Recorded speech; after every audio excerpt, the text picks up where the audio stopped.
اور محبوب پاک علیہ الصلوۃ والسلام نے فرمایا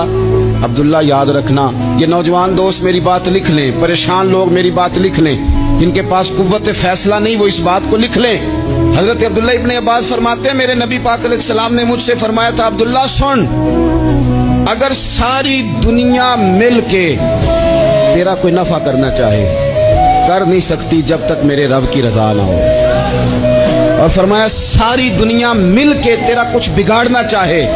تو عبداللہ بگاڑ نہیں سکتی جب تک رب کریم کی حکمت کا تقاضا نہ ہو۔ لوگوں سے ڈرنا، لوگوں کی طرف دیکھنا، ماحول دیکھ کے اپنے راہ کا تعین کرنا،